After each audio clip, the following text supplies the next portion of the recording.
Do you have an idea that could change your life? Maybe it once crossed your mind. Maybe you thought it was silly or impossible, so you buried it in the chaos of daily life. But if you knew what Napoleon Hill knew, you wouldn't have ignored it for a second. Napoleon Hill doesn't begin his book with financial advice, nor with an investment law, but with the root, the power of an idea.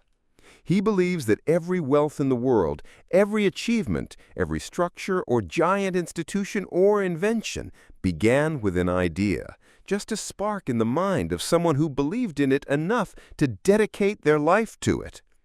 Carnegie, the legendary man who built the steel empire, was not just a rich man. He had a secret. He shared this secret with a young, ambitious man in the early 20th century, a man who was unknown at the time, but would later become Napoleon Hill. Carnegie didn't hand over this secret on a silver platter. He wanted to test him. He said something shocking. "Are you willing to spend 20 years of your life searching for this secret without any promise of payment?" Yes, without payment. Imagine being offered a project of this size with no guarantee of money or fame, just the possibility of discovering something capable of changing the lives of millions. Would you accept?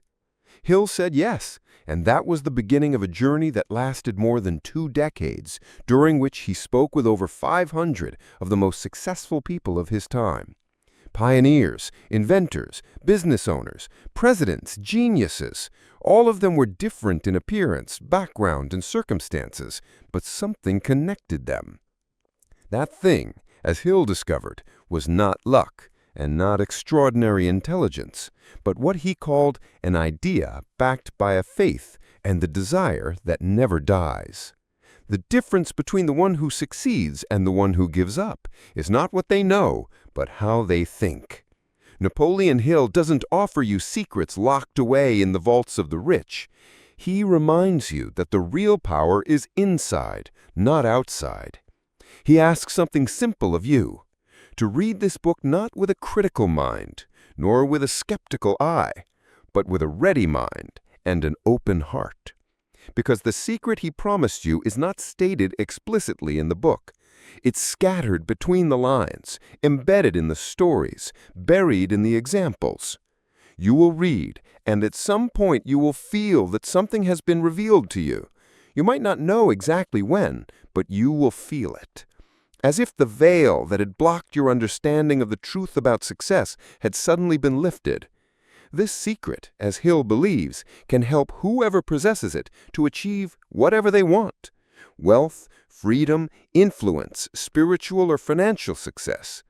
But no one will give it to you. You have to discover it yourself. There's a symbolic story he includes in the introduction about a man who began digging for gold. He bought land, started digging, and found signs pointing to the presence of the precious metal. Then he suddenly stopped, thinking he had reached nothing. So he sold all his equipment and everything he owned for a low price to another man. This second man wasn't a mining expert, but he did something simple. He consulted an engineer. And the surprise? The real gold vein was just 3 feet away from where the first man stopped. Yes, only 3 feet. That story isn't about gold, but about life. How many people give up just before reaching their goal? How many abandon their dream when they are closer than they can imagine? This entire book is a call to not be like that first man. Napoleon Hill tells you something else important, that desire alone is not enough. It needs to become disciplined obsession. Your idea must become like a fire burning in your heart, keeping you from sleeping, stopping you from retreating or hesitating. This is not a call for temporary excitement, but a mental plan that will take you step by step to reprogram your mind and plant in it the belief in success as if it were inevitable. And because he knows doubt will be your companion at first, he leaves you the freedom. He simply says, don't believe everything you read, but try to believe just one thing from this book and observe what happens. At that moment, your story might begin. Every human being in this world, whether they realize it or not, is seeking some form of wealth. It may be money, freedom, recognition, achievement, or simply a better life. But why is it that only a few actually reach it? Is it chance, luck, environment? No, never. There is a secret not written, but clear to those who possess a conscious eye and a believing heart. Napoleon Hill does not state this secret directly. He presents it in a hidden way, as if he places it in a box and gives you the keys, asking you to open it yourself. Because he knows that true power does not lie in being told, but in discovering it yourself. What is handed to you easily may be forgotten, but what you find on your own, you will never let go of. The secret we are talking about here appeared clearly in the lives of hundreds of successful people Hill met. What united them was not intelligence, nor higher education, nor easy beginnings, but an unbreakable inner determination, a burning desire that does not extinguish, and an unwavering belief that they would achieve what they wanted, no matter how long it took, no matter how rough the path, and no matter how much others mocked them. Some of them started from nothing. One didn't even have decent clothes. Another worked selling newspapers, and a third lived in a shack. But what made them different from others was that they didn't see that reality as a permanent truth, but as a temporary phase. And they could see the future while standing in the midst of darkness. They saw it in their minds, with details, as if it were already present. Have you ever imagined yourself in a different place? Saw yourself owning something, achieving a dream, or living another life? Napoleon Hill tells you that these mental images are not a luxury, but the seed of creation. Everything we live today once began in the mind of someone. Every building, every company, every idea was first a fantasy. But the difference between those who dream and those who achieve is this secret: the ability to turn desire onto a plan, then the plan into action, and the action into reality. This book does not just call you to dream.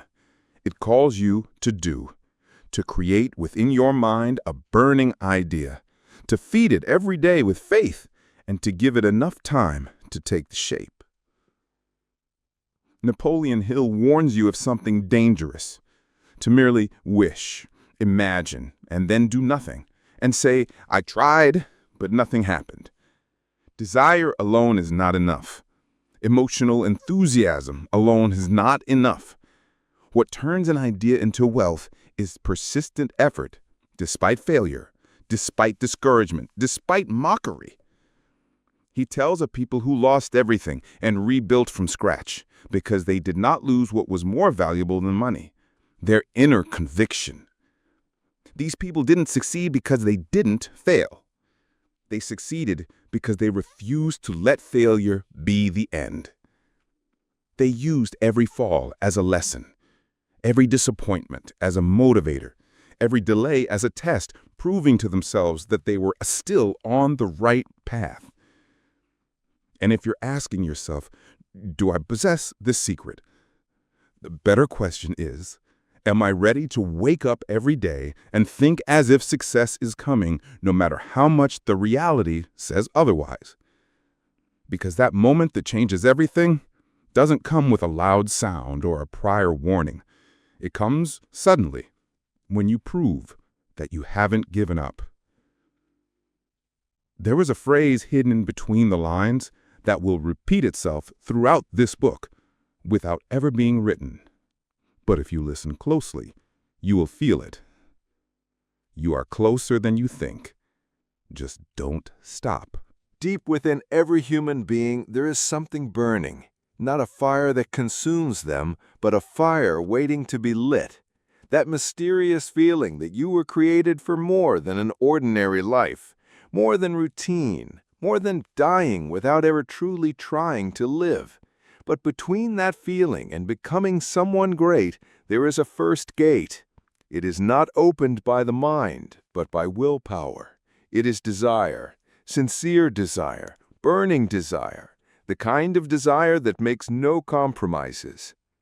Napoleon Hill states clearly, "You will not attain wealth or any true goal unless your desire for it becomes as intense as thirst, as if you were in a desert and all you could think about was a single drop of water. That is the level of seriousness required. If you want to reach it, it is not enough to say, 'I wish to be rich,' or 'it would be nice to have a better life.' You must say within yourself, 'I have no other option. This is my destiny, and I will reach it or die on the way.'" Every person who achieved true wealth began the same way. They weren't born in palaces. They didn't inherit millions, but they possessed something unseen, a burning desire that made their mind restless, sleepless, and uneasy until that desire was turned into something tangible.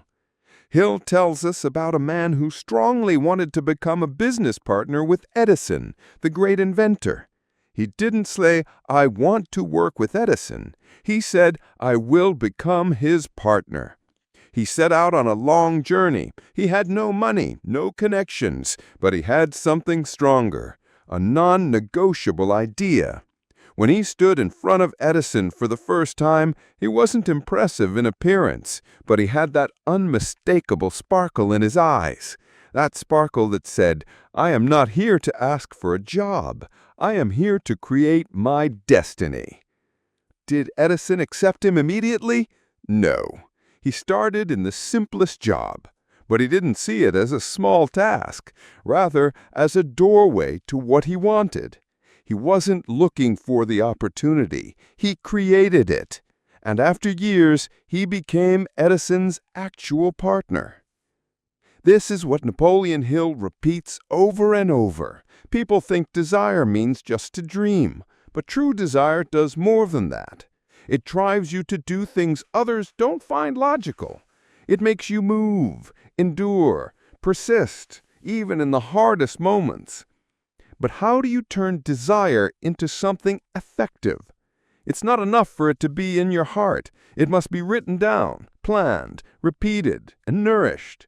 Napoleon Hill asks you to start with 6 simple, yet profound steps.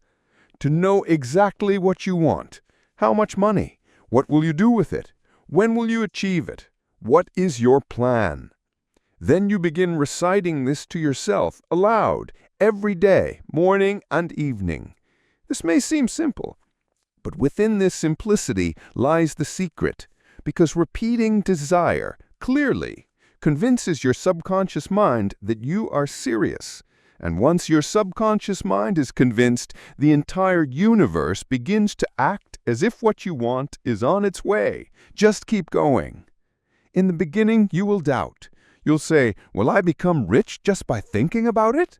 But it's not about shallow thinking. It's about letting the idea live inside you, become a part of you, become your new identity. When you do that, you will begin to see opportunities. People will suddenly appear in your life. Ideas will pour in, and it will seem as if the whole world is cooperating with you, because you have simply stopped being someone who wishes and become someone who is ready. There is something strange that happens when you truly believe in something. Your feelings change, your words change, and even your face becomes more radiant. You start dealing with the future as if it were reality. And this small change on the inside is what creates the big difference on the outside. Desire alone does ignite the spark, yes, but if it's not fueled by faith, it dies out with the first wind of doubt. Napoleon Hill tells you, if you don't believe that what you desire is possible, no, inevitable, then you are building your castle in the air. But if you believe, you begin transforming imagination into a plan, and the plan into achievement. Faith, as he explains, is not a passing wish and not a momentary excitement. Rather, it is a steady internal feeling, born from repetition, from thinking, from planting the image of the goal deep in the mind, until you become so used to it that you see it in front of you every day. And for this reason, he places great importance on what he calls auto-suggestion. That is, to repeat to yourself in clear words what you want to become. To speak about your dream as if it were reality. To say, I own this, I am achieving that, I am living this kind of life. Not to deceive yourself, but to teach yourself. The subconscious mind does not distinguish between truth and imagination. What it hears repeatedly, it adopts. And what it adopts, it begins directing your life toward, whether you're aware of it or not. And here lies the secret. When you believe in something, you begin to notice what you hadn't seen before. The opportunities that used to pass you by unnoticed start to become clear.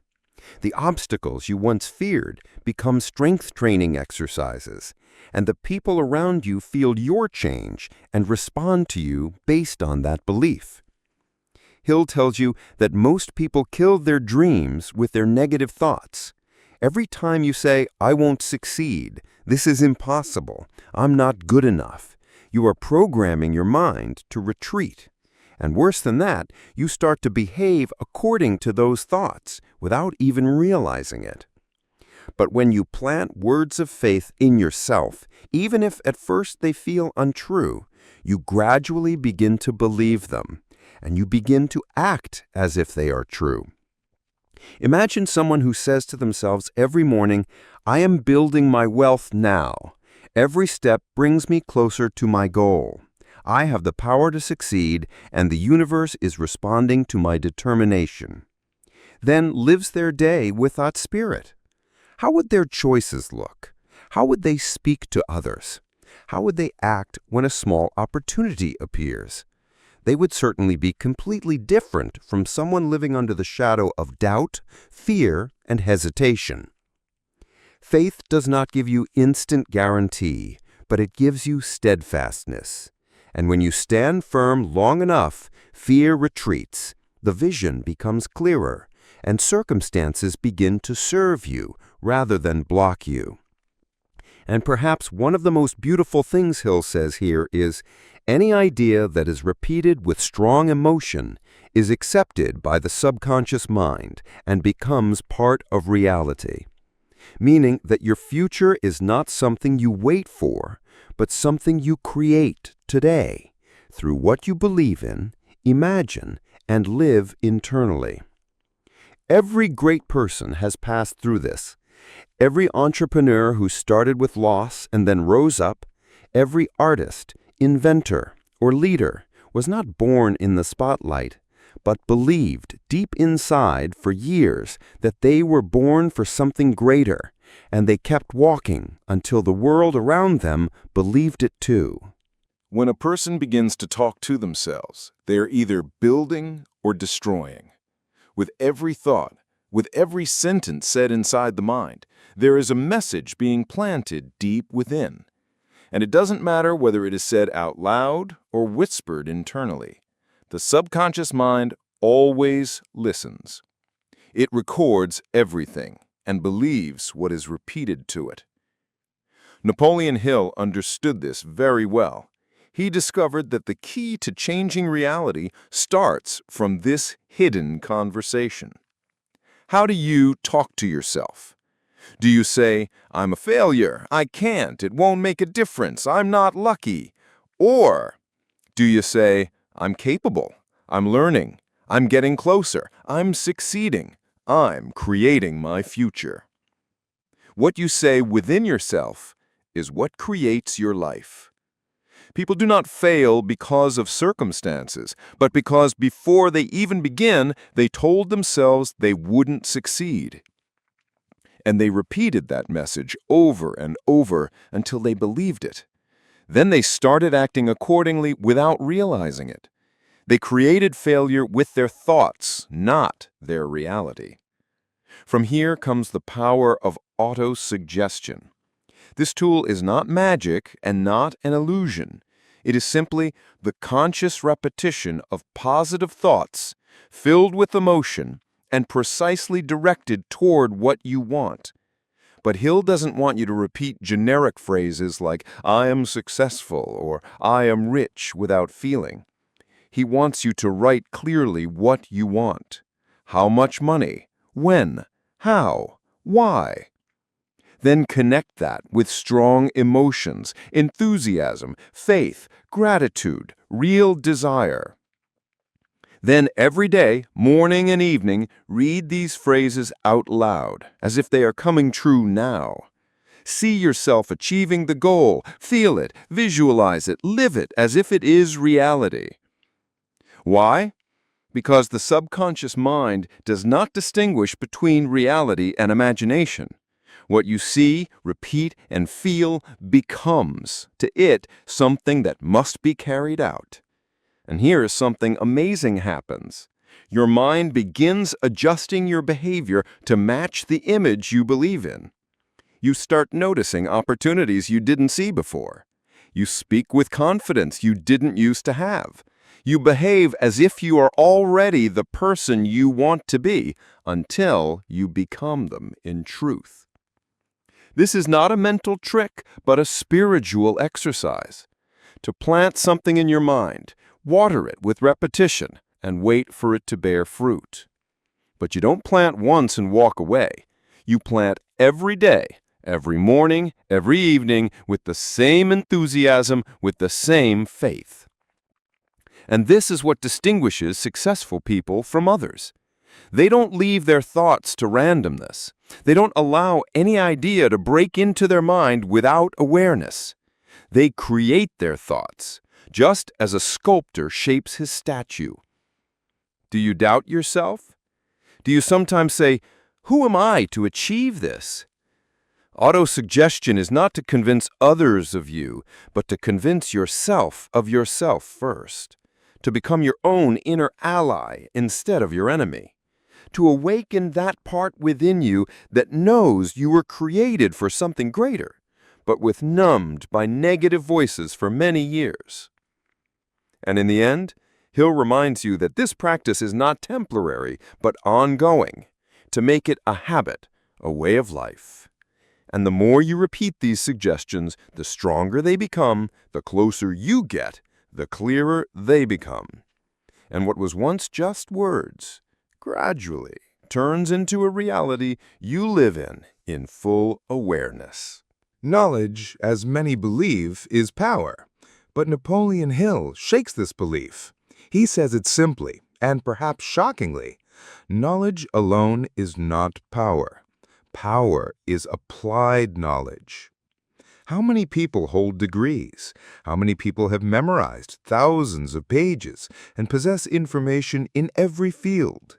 And yet, they have no control over their lives and do not achieve what they want. Because their knowledge is only stored, not used, not activated, not turned into steps. Knowledge becomes power only when it is transformed into a clear plan of action. When you use it to solve a problem, to achieve a goal, or to create value in the world. And here, Hill shifts the focus toward a specific type of knowledge, specialized knowledge. That is, to know one thing deeply, uniquely, something in demand, something that can serve others and add value.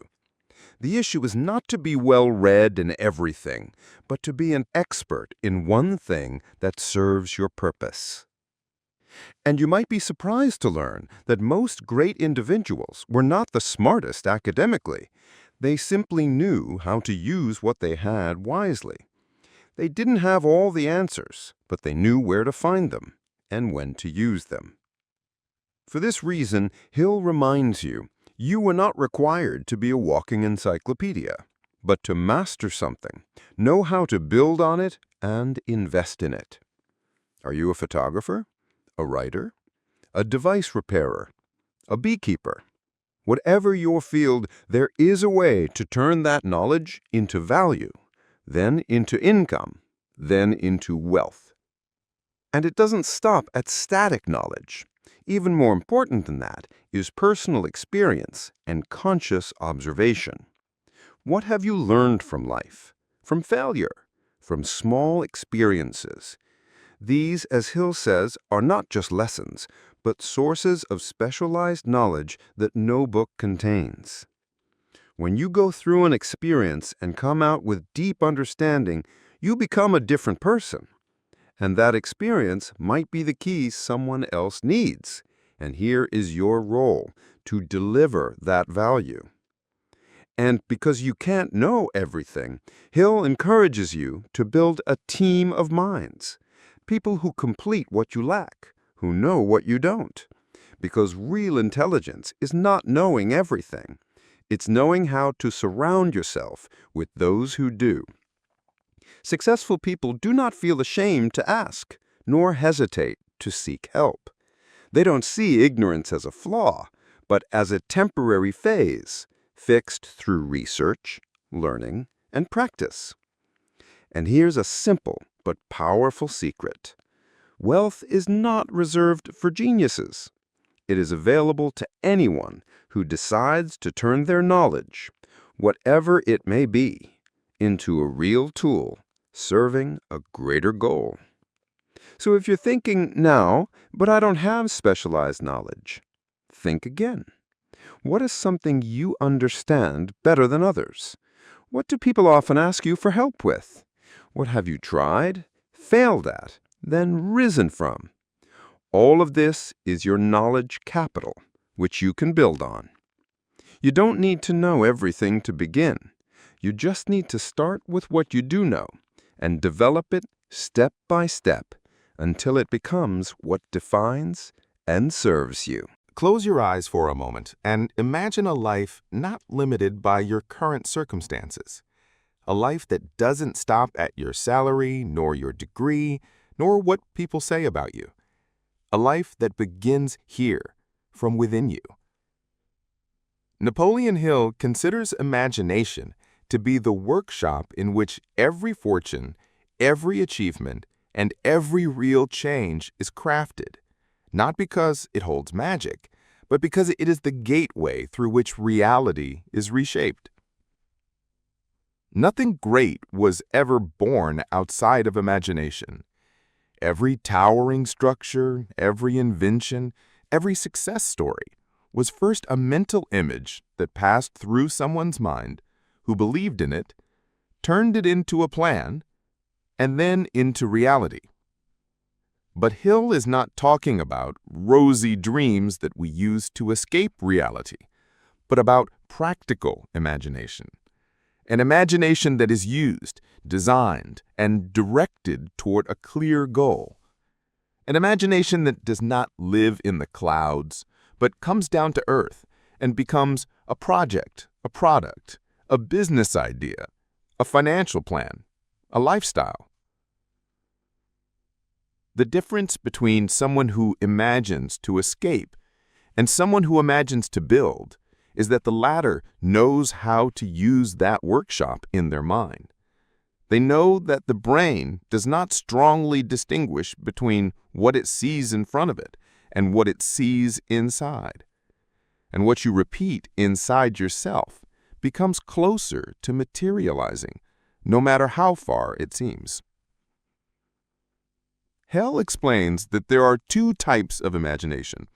The first is synthetic imagination, which comes effortlessly, like suddenly dreaming of an idea or a scene.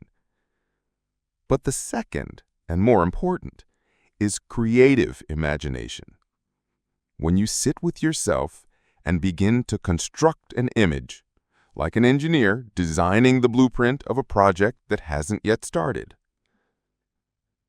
You are the engineer, and the raw materials are your thoughts, experiences, desires, and everything you've read, heard, and lived.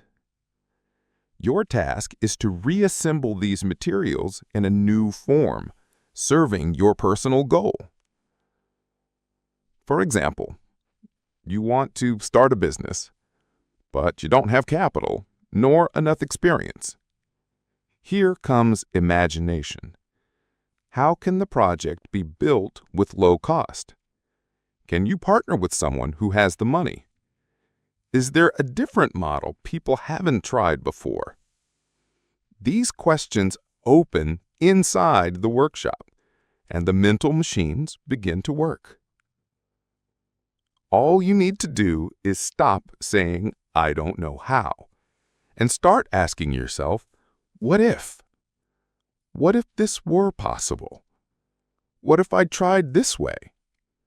What if failure was just a phase? At that moment, new possibilities begin to appear before you, which you couldn't see while drowning in the limits of reality. No one has limited imagination, but many simply don't use it.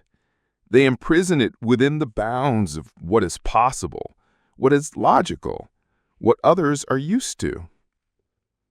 But true imagination does not acknowledge what is familiar. It seeks what could be, and then works to make it. Hill reminds you that the greatest opportunities begin with the simple but bold idea. An idea that may seem silly to others, but if carried out with persistence, it will change everything. And everything you dream of will not be built first by your hand, but by your imagination. Remember, the external world will reflect what you design internally. And what you do not imagine, you will never be able to achieve. And what you do not dare to see with your eyes closed, you will never see in reality. You wish, you imagine, you believe. Then what? Does faith alone build a house? Does desire alone open the door to wealth? No. There comes a time when all these inner flames must turn into something tangible, something you can hold in your hand, see on a schedule, walk through step by step, and know exactly what you will do, when, and how. Napoleon Hill doesn't leave you floating in the world of dreams. He pulls you back to earth and tells you frankly, desire without a plan is an illusion. Nothing happens just because you want it, not even because you imagine it strongly. If there is no clear plan, your energy will scatter, your time will be wasted, and you'll keep spinning in the same circle. But he doesn't ask you to have a perfect plan from the start. He knows most people hesitate because they don't know where to begin. That's why he tells you, start with any plan, even if it seems incomplete, because movement will lead you to something better. Plans don't always succeed on the first attempt, and that's normal. But the one who insists on planning, adjusting, and improving is the one who makes the difference. He also reminds you that failure does not mean you missed the target. It may just mean that the plan needs adjusting, not that the dream is impossible. Those who collapse at the first failure are those who weren't mentally prepared for the idea of trying. At some point in your journey, you'll sit down to write, what do I want to achieve? What do I have now? What am I missing? Who do I need by my side? What's the first step I should take tomorrow morning? What can I do each week to get closer? These are not random questions. They are the beginning of turning your idea into a plan and your plan into action. And here Hill places one of his most important pieces of advice. Don't work alone. Surround yourself with those who have different skills, fresh perspectives, or past experience.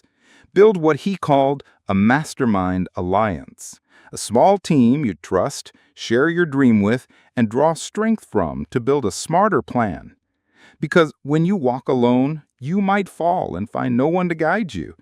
But when you surround yourself with complementary minds, you begin to see angles you didn't see before. Planning is not a luxury. It's the inevitable bridge between idea and reality. And you decide. Either you stay imprisoned in wishes, or you open a notebook, grab a pen, and say, now I begin. Start with one step, even if it's small. Write what you know, do what you can, and start from where you are. An incomplete plan that is executed is better than a perfect plan that never leaves your mind. How many times have you felt that a decision had to be made, but you postponed it? How many times have you felt deep inside that the time had come to do something? To start a project, leave a job, admit a dream, take a risk, speak up, stop something, yet you didn't do it. Napoleon Hill tells you this is not a weakness in ability, it is hesitation. And hesitation is more dangerous than failure. Because failure means you moved and didn't succeed, while hesitation means you stayed in place while life moved on without you. In his study of the lives of more than 500 of the most successful businessmen of his time, he noticed one consistent pattern. They all made their decisions quickly and changed them slowly, while most people do exactly the opposite. They hesitate a lot before making a decision and change it as soon as they face the first difficulty or criticism. What makes decisive decision-making a mark of greatness? Because making a decision is the moment when you say to the world, I am responsible. And nothing exhausts the soul more than living without a decision, constantly staying in the middle, saying, I'll think about it, I'll see later, I'm not sure yet, and letting the days decide for you. But the cold truth is, if you don't decide, someone else will decide for you. Society, family, fear, habit, people, all ready to hand you their plans. But your own plan, you'll never see it unless you're willing to say, this is my choice. No one is asking you to rush, but there is a fundamental difference between rushing and decisiveness. Rushing is doing something without understanding. But decisiveness is gathering information, weighing the options, then saying in a moment of truth, now I choose, and I will proceed. Will doubt hit you after the decision? Perhaps. Will you face difficulties? Absolutely. But the person who decides has within him what brings him back to the path when he veers off, while the hesitant person is swallowed by every wave. Success does not wait for the undecisive. Wealth does not belong to those who live in neutrality. And dreams are not fulfilled for those who treat them as a luxury. A decision is the moment when your new self is born. That moment when you say, I will no longer be a victim of circumstances.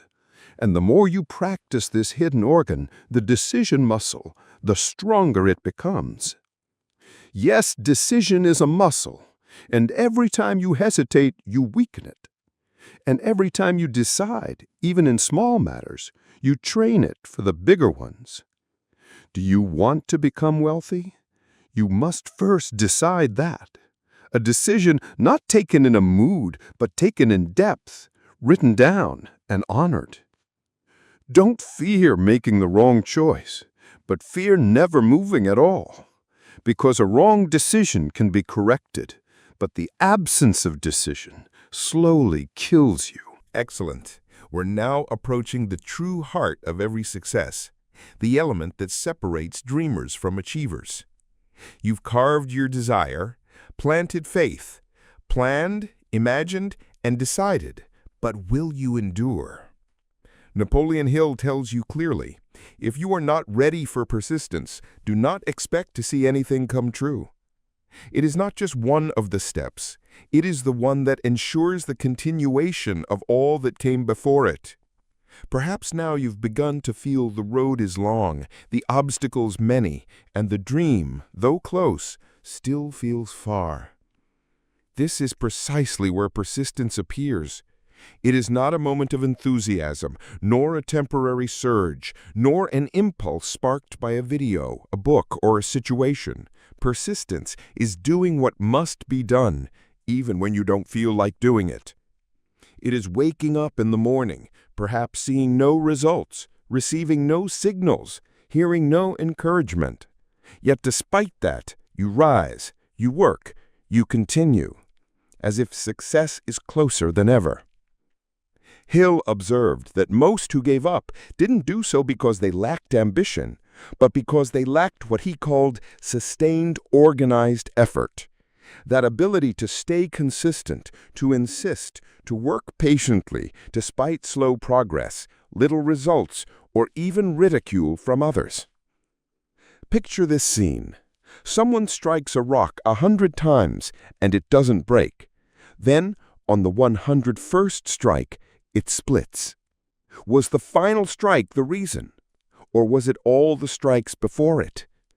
This is persistence. It may give you nothing today, but without it, you'll never reach that one blow that changes everything.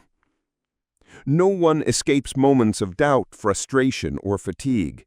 But the difference is, some make those moments a stopping point, others make them a launching point. And the true perseverer is one who uses the pain of the path as fuel, not as an excuse. Hill gives you a golden weapon to face moments of weakness.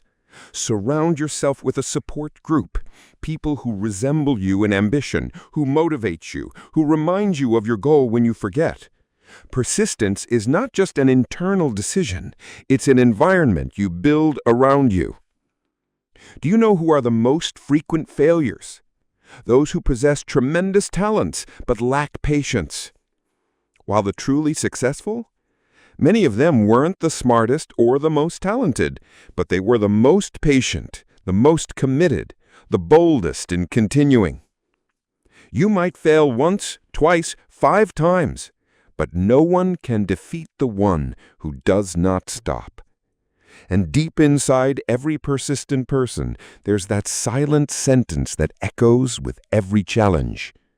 I'll try again, then again, and again, until the obstacles surrender and fate yields to your determination. Great! We now arrive at a step that takes us from the realm of individual effort to something far greater. A step that shows the great ones do not succeed alone, and that wealth is not the work of a single man, but the fruit of united minds that believe in the same goal and walk with an integrated plan. Napoleon Hill calls this force the mastermind, and we will dive into it now, as we are used to, in a calm yet deep narration, with a power that persuades and inspires. From the beginning of this journey, you've learned that wealth begins with desire, then takes shape through faith, becomes real through imagination, is built through planning, action, and persistence. But even with all that, there are limits to what one person alone can create. You may have a brilliant idea and great ambition, but you're human. You don't see all the angles. You don't possess every skill. You don't know everything. And here emerges one of the greatest forces of success: the joining of minds, working in coordinated harmony, as if they are one single mind, a mastermind. Napoleon Hill believes that when 2 or more people meet, with understanding, harmony, and trust, something extraordinary happens. A third mind is formed, not of this world, a mind that is not the mind of the first nor the second, but a superior blend of the two. And this new mind can see what the individual cannot, solve what he alone cannot solve, and create what could never have been created in isolation. How many times have you sat with someone and your idea evolved just through the conversation? How many times has someone solved a problem for you that you didn't even see? That's the essence. Every human mind holds a unique spark, and when they unite, a fire is ignited that cannot be put out. But there's a condition. Not every meeting of people produces a mastermind. There must be a shared goal, mutual trust, and clear commitment. Otherwise, the alliance turns into argument, friendship becomes a burden, and the project descends into chaos. The mastermind is not just friendship, nor superficial collaboration. It is a true partnership, where each person offers what they have and accepts what they lack from others, without ego or selfishness. Hill saw this in the greatest businessmen of America. They didn't succeed because they were individually brilliant, but because they gathered around them those who completed them. Among them you'd find the planner, the executor, the lawyer, the financier, the creative, the disciplined, and each one understood his role and respected the role of the others. And so the question is not, do I have all the skills? But who can I form an alliance with? Who shares my vision? Who inspires me? Who completes me? The power of the mastermind is not only in work, but also in protection. When you fall, there's someone to lift you. When you hesitate, someone reminds you of your goal. When you stray, someone corrects your direction. And this power isn't limited to money and business. It applies even in relationships, health, and personal decisions. To build a small circle of minds around yourself is to create an environment that does not allow you to fail. And in the end, remember, every great mind on its own holds limited ideas. But when it connects with other minds in sincere harmony, it becomes an unstoppable force. Now we arrive at one of the most surprising and mysterious ideas in Napoleon Hill's philosophy, an idea that may be shocking to some, but when deeply understood, emerges as one of the most powerful secrets of transformation, creativity, and success. Napoleon does not shy away from calling it by its name, yet he cloaks it in the robes of wisdom, spirit, and inner mastery. Let's dive into it, as we're used to, calmly, deeply, in a vivid narrative that turns the idea into an inner experience, not just information. There is a kind of energy in the human being, powerful, deep, and far-reaching. An energy that flows through the veins, ignites the body, stirs the heart, and pushes the mind to its highest levels of creativity. It is an energy known by the name people don't like to speak of much. But in its truth, it is not merely lust or instinct. It is sexual energy, the most powerful source of human drive, and also the most complex and influential across all areas of life. But Napoleon Hill doesn't see it as just an instinct. He sees it as a force that can be transmuted, harnessed, and redirected towards success, rather than wasted on fleeting desires. He says simply, "The greatest men I've known possessed strong sexual desire, but they didn't let it control them. They used it as inner fuel for their creativity and achievements." What does this mean? That this energy, when suppressed, kills the inner being, and when left unchecked, consumes it. But when transformed, it becomes passion. It becomes inspiration. It becomes a spiritual and mental power that makes a person more sensitive, deeper, and more capable of influence. Observe the geniuses, the artists, the inventors, the leaders. You'll often find they carry an intense internal charge, but they don't waste it. They invest it in their work, in their message, in their projects, in their words. What Hill means here is a psychic transmutation of energy, to take that powerful desire and give it a higher form, to exchange the physical craving for mental passion, to plant the same intensity, but in your idea, your mission in life. And what's striking is, this energy is not confined to physical intimacy. It appears in the voice, the gaze, the writing, the charisma, the power to persuade, the ability to inspire. The one who masters its direction becomes someone who radiates life, magnetic, convincing, charismatic, without even saying a word. But those who ignore it, or fear it, or submit it only to instinct, often live in internal conflict. A flame without direction, energy without meaning, desire that doesn't know where to go. So the question is not, do I have this energy? But rather, how do I use it? Do I waste it, or do I direct it? Do I let it burden me, or do I elevate it into creative power? Hill invites you to see within yourself a source that never dries up, a source that, if you understand it, respect it, and harness it, will push you forward with a strength you've never known before. This is not a call for denial, but rather a call for direction. to rise, from instinct to passion, from body to spirit, from impulse to achievement. Great. And now we arrive at one of the greatest milestones along this journey. A milestone that brings us back inward, to the depths of the human being, where true decisions are shaped, emotions are formed, and beliefs are built.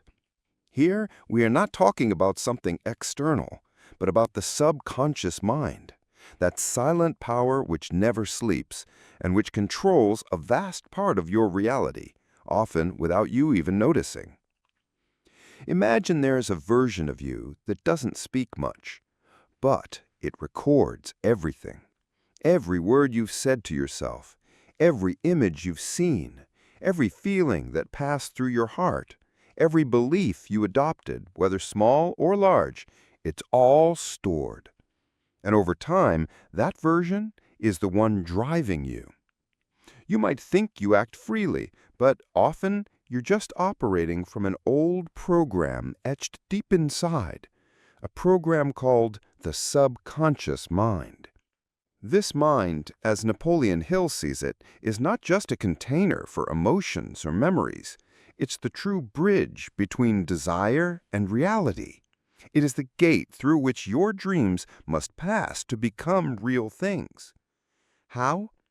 When you feed it repeated thoughts filled with emotion, it doesn't argue, it believes, and then begins moving everything within you to bring that image to life.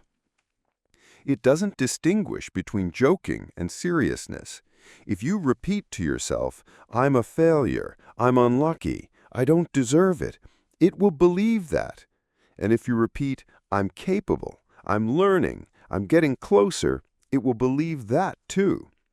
The subconscious mind is the soil, and you are the one planting in it.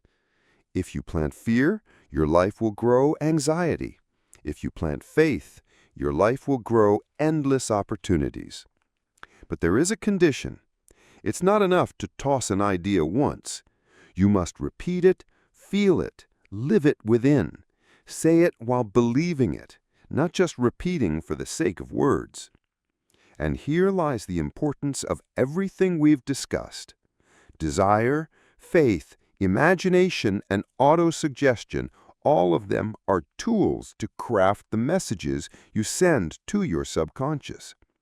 It doesn't create the plan, it executes what you give it. You are the one programming it, either consciously or unconsciously. And the problem is, many people program themselves against their dreams. They speak more about what they fear than about what they want.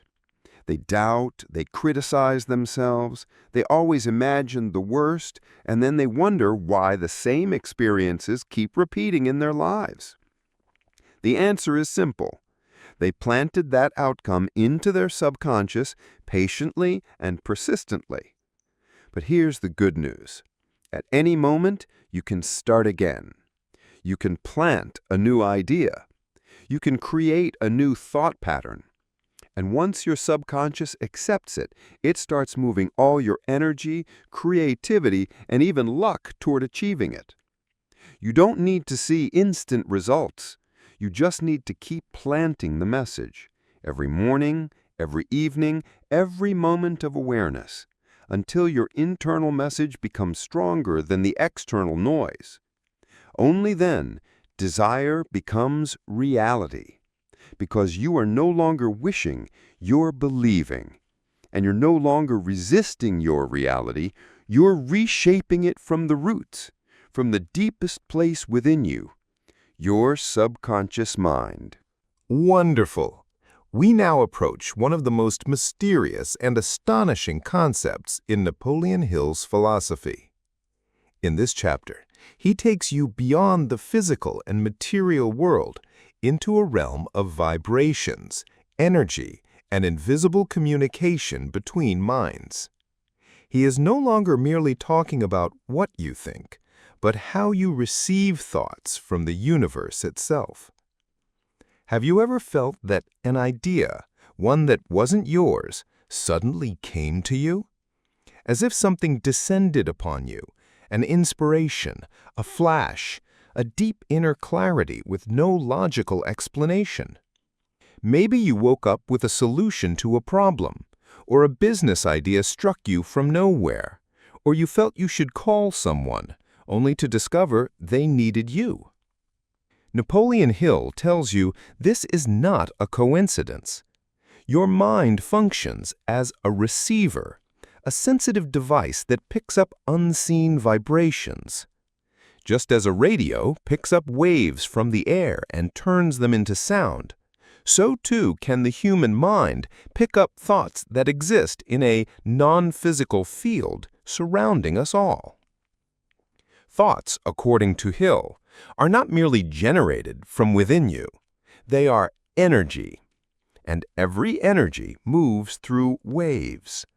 And your mind, when tuned to a specific frequency, begins to receive these thoughts, whether from other human minds or from a higher, unseen, expansive source. But not every mind receives everything. There is one essential condition. You must be in an active state, mentally and emotionally.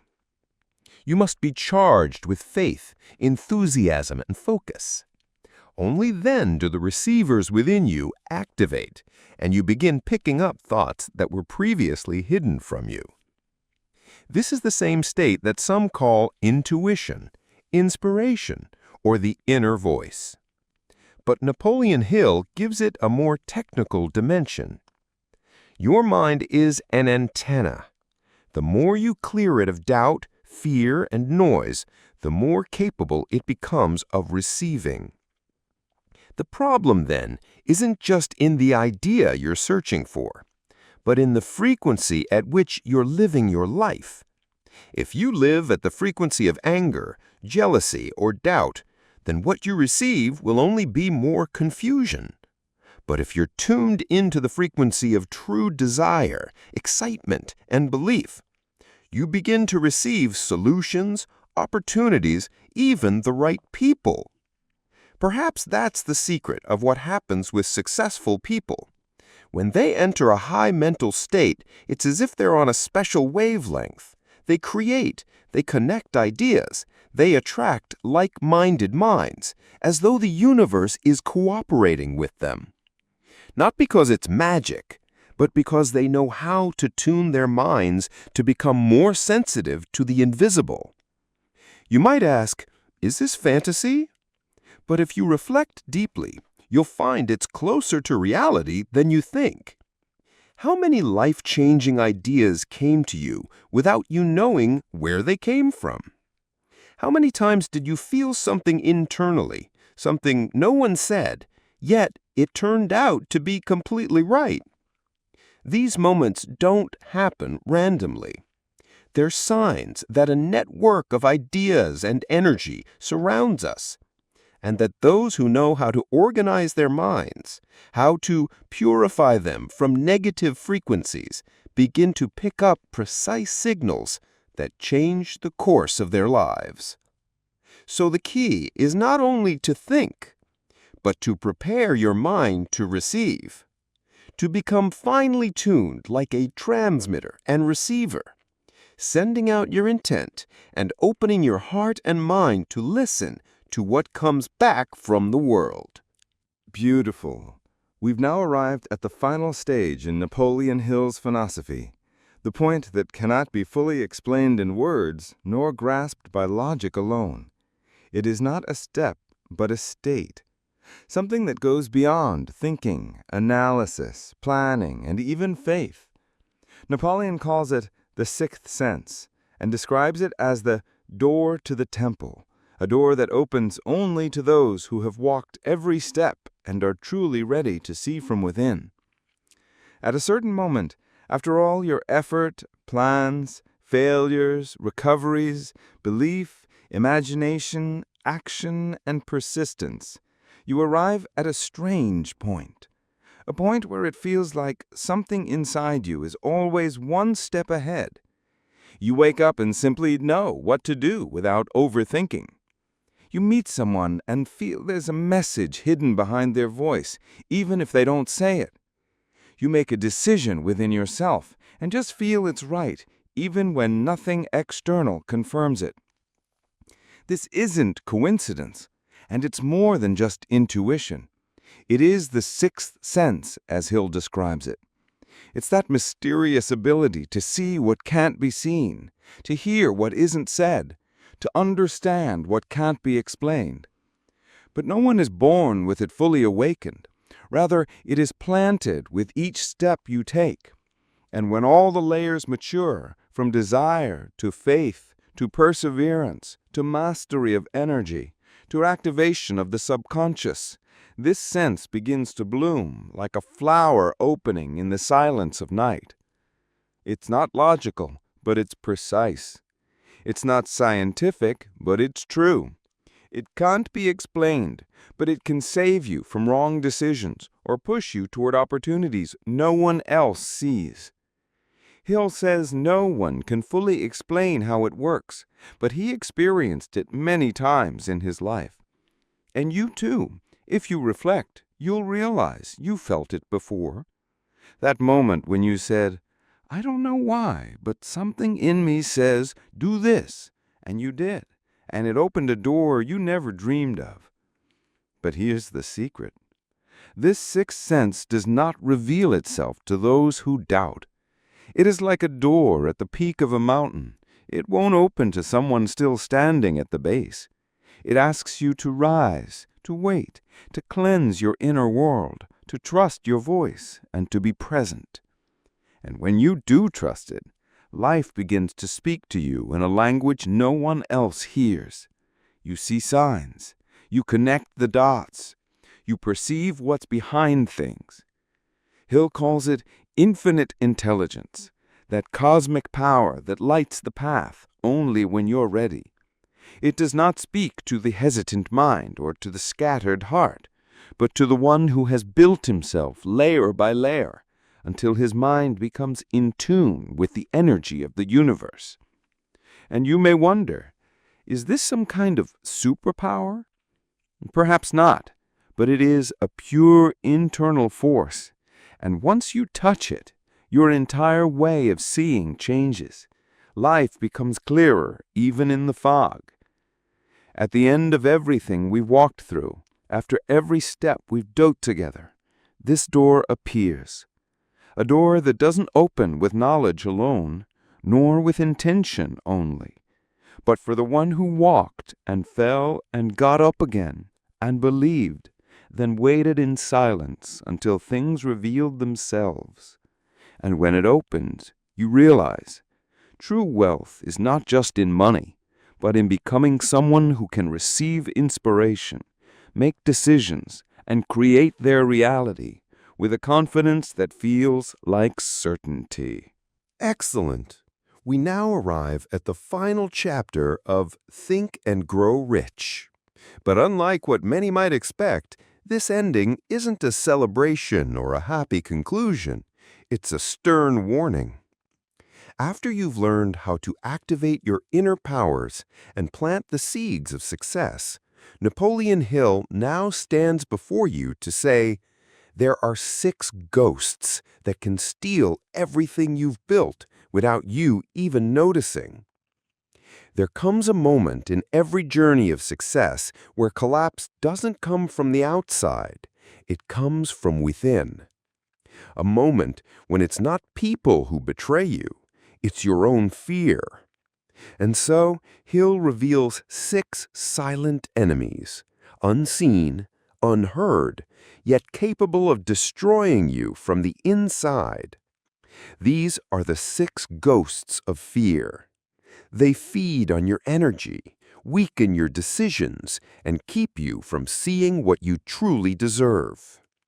The first fear is the fear of poverty. That quiet voice that says, don't take risks, don't leave the job, don't try something new, there's never enough money. It doesn't protect you, it imprisons you. So whenever you hesitate because of money, ask yourself, Am I choosing based on possibilities or based on fear? The second fear is the fear of criticism. What will people say? How will I look? What if they laugh at me? This fear makes people live lives that aren't even theirs, just to avoid judgment. But here's the truth. People don't remember. And if they do, they don't pay your bills and they don't build your future. The third fear is the fear of ill health. It may seem reasonable, but when it turns into obsession, it becomes an enemy. That person who constantly worries about getting sick ends up feeding illness into their own body. Because the mind can create what it fears, as long as you keep fueling it with worry. The fourth fear is the fear of losing love. Jealousy, anxiety, control, obsession. These don't come from love, they come from the fear of losing it. But real love isn't guarded by fear. It's held together by trust, truth, and maturity. Whoever lives in fear of abandonment lives like they're under constant threat and can't enjoy anything. The fifth fear is the fear of old age. Fear of aging, fear of time running out, fear of losing strength. But the more you fear age, the faster it comes. While those who embrace their age gain wisdom and harvest each year instead of running from it. And the sixth fear is the fear of death, a fear that makes some people live as if they shouldn't live. They hesitate, back away, avoid adventure, avoid love, avoid life. Not because anything bad has happened, but simply because they fear the end. But those who understand that the end is inevitable, they choose to live fully, moment by moment, without delay. And here Hill says something powerful. All these ghosts have no power at all unless you believe them. Fear, at its core, is not an external enemy. It's a thought that you feed. And the more you speak to it, justify it, explain it, the more you live under its rule. So what breaks the spell of these ghosts? Awareness.